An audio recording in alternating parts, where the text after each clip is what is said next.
Die Mutter hat zu Rotkäppchen gesagt, Rotkäppchen, geh in den Wald.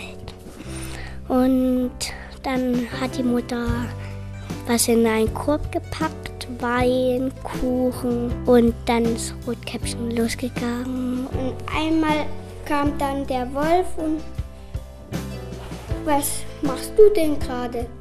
Ich gehe zu meiner Großmutter, die ist krank. Dann sagte der Wolf: Wo wohnt sie denn? Dort hinten bei den 3 Eicheln. Da hat der Wolf gesagt: Dort sind doch noch ein paar Blumen. Da pflück die mal, die sind wirklich schön. Da sagte Rotkäppchen: Ja, das mache ich. Er sagte: Pflück doch Rotkäppchen die Blume. Da ging der Wolf zum Haus der Großmutter. Er klopfte an die Tür. Da sagte die Großmutter: Komm rein, die Tür ist offen.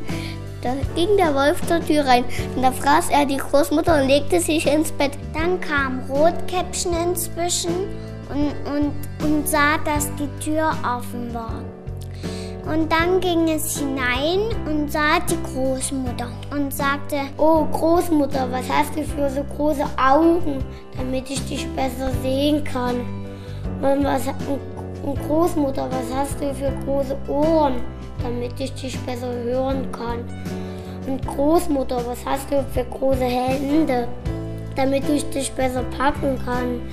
Und Großmutter, was hast du für ein großes Maul, damit ich dich besser fressen kann? Kaum hatte der Wolf das gesagt, so sprang er aus dem Bett und verschluckte das Rotkäppchen.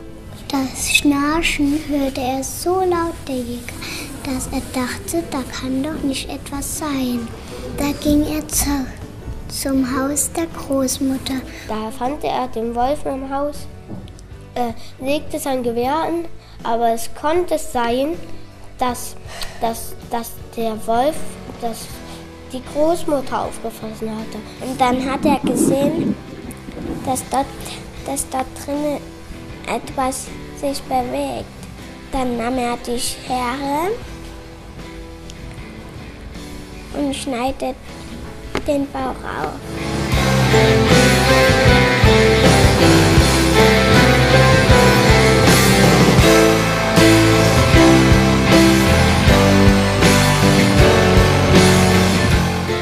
Da kamen Rotkäppchen und die Oma raus und dann füllten die den Wolf den Bauch mit Stein und dann nähte er den wieder zu.